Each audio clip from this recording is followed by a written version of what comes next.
Capítulo 8. Então Bildade, o suíta, disse em resposta: Até quando você continuará falando assim? As palavras da sua boca não passam de uma forte rajada de vento. Será que Deus perverteria a justiça? Será que o Todo-Poderoso perverteria a retidão? Se seus filhos pecaram contra ele, ele os deixou ser punidos por causa da rebeldia deles. Mas se você apenas recorresse a Deus e implorasse o favor do Todo-Poderoso, e se você realmente fosse puro e justo, ele daria atenção a você e lhe restauraria o lugar que é seu por direito. E embora seu começo tenha sido pequeno, seu futuro seria grande. Por favor, pergunte às gerações anteriores e preste atenção às coisas que os pais delas descobriram, pois nós só nascemos ontem e não sabemos nada, visto que os nossos dias na terra são como uma sombra. Será que eles não o instruirão e não lhe dirão o que sabem? Por acaso o papiro cresce onde não há brejo? Será que o junco fica grande sem que haja água? Enquanto ainda estiver dando brotos, sem ser arrancado, ele secará antes de qualquer outra planta. Esse é o fim de todos os que se esquecem de Deus, pois a esperança do ímpio acabará.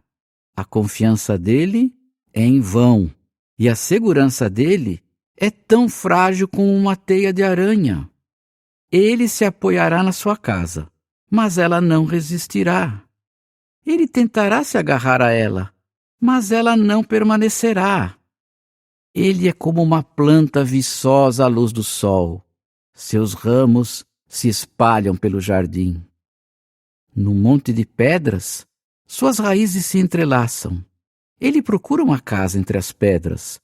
Mas quando ele é arrancado do seu lugar, esse lugar não o reconhece e diz: nunca o vi. De fato, é assim que ele desaparecerá. Então, outros surgirão do pó. Com certeza, Deus não rejeitará os que mantêm a integridade, nem apoiará os que são maus. Quanto a você, ele ainda encherá sua boca de riso e seus lábios de gritos de alegria. Os que o odeiam serão cobertos de vergonha, e a tenda dos maus não existirá mais. Capítulo 9. Jó disse em resposta: De fato, sei que é assim. Mas como o homem mortal pode ter razão numa causa contra Deus? Se alguém quisesse argumentar com ele, não conseguiria responder nem sequer uma de 1000 perguntas que ele fizesse. Ele tem coração sábio e grande poder. Quem pode se opor a ele e sair ileso? Ele desloca montanhas sem que ninguém saiba. Ele as destrói na sua ira. Faz a terra tremer e sair do seu lugar, de modo que as suas colunas estremecem. Ele ordena ao sol que não brilhe e bloqueia a luz das estrelas.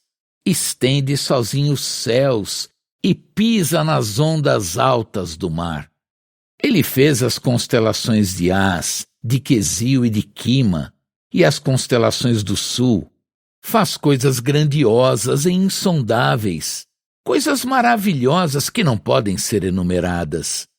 Ele passa por mim e não consigo vê-lo. Passa perto de mim, mas eu não percebo.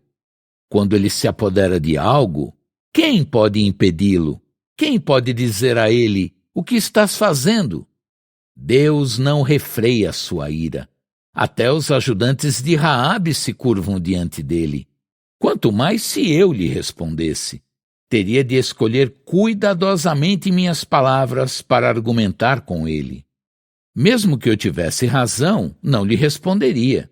Eu só poderia implorar misericórdia ao meu juiz. Se eu clamar a ele, será que me responderá? Não acredito que ele escutará a minha voz. pois ele me esmaga com uma tempestade e multiplica os meus ferimentos sem nenhum motivo. Ele não me deixa tomar fôlego e me enche de coisas amargas. Se for uma questão de poder, ele é o poderoso. Se for uma questão de justiça, ele diz: quem pode me chamar para prestar contas? Se eu tivesse razão, minha própria boca me condenaria. Mesmo que eu mantenha a integridade, ele me declarará culpado. Mesmo que eu mantenha a integridade, não sei o que acontecerá comigo. Eu rejeito esta minha vida. Não há diferença. É por isso que eu digo: ele destrói tanto os inocentes como os maus. Se uma enxurrada causasse a morte repentina, ele zombaria do desespero dos inocentes. A terra foi entregue aos maus. Ele fecha os olhos dos juízes. Se não é ele, então quem é? Agora, meus dias são mais velozes do que um corredor. Eles fogem sem ver o que é bom. Deslizam como barcos de junco, como águias que mergulham sobre a presa. Se eu dissesse: vou esquecer a minha queixa, vou mudar o meu semblante e ficar animado, eu ainda ficaria com medo por causa de todas as minhas dores. E sei que não me considerarias inocente. Eu seria considerado culpado. Então por que lutar em vão? Se eu me lavasse na água de neve derretida e purificasse minhas mãos com barrela, tu me mergulharias numa poça de lama, de modo que até minhas roupas me detestariam. Pois ele não é homem como eu para que eu possa lhe responder, ou para nos confrontarmos em juízo. Não há ninguém para decidir entre nós que possa servir como nosso juiz. Se ele parasse de bater em mim e não deixasse que o seu terror me apavorasse, eu falaria com ele sem ter medo, pois não é da minha índole falar com medo. Capítulo 10. Eu detesto a minha vida. Vou desabafar as minhas queixas. Vou falar na minha amargura. Direi a Deus: não me declares culpado. Diz-me por que me condenas. Tens alguma vantagem em oprimir, em desprezar o trabalho das tuas mãos, enquanto favoreces os conselhos dos maus? Por acaso tens olhos humanos, ou vês assim como o homem mortal vê? Será que os teus dias são como os dias dos mortais? Ou será que os teus anos são como os de um homem, para que tentes encontrar o meu erro e continues a procurar o meu pecado? Sabes que não sou culpado e que ninguém pode me salvar das tuas mãos. Tuas próprias mãos me modelaram e me fizeram, mas agora queres me destruir completamente. Lembra-te, por favor, de que me fizeste do barro, mas agora tu me fazes voltar ao pó. Não me derramaste como leite e me coalhaste como queijo? Tu me vestiste de pele e carne e me teceste com ossos e tendões. Tu me deste vida e me demonstraste amor leal, e com teu cuidado guardaste o meu espírito. Mas secretamente quiseste fazer estas coisas. Sei que estas coisas vêm de ti. Se eu pecasse, tu me observarias e não perdoarias o meu erro. Se sou culpado, ai de mim, e mesmo que eu seja inocente, não posso levantar a cabeça, pois estou cheio de desonra e aflição. Se eu levanto a cabeça, tu me caças como um leão e novamente mostras teu poder contra mim.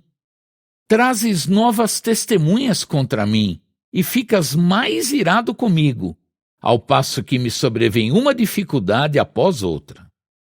Portanto, por que me fizeste sair do ventre? Eu deveria ter morrido antes que algum olho me visse. Seria como se eu nunca tivesse existido. Eu teria sido levado direto do ventre para a sepultura.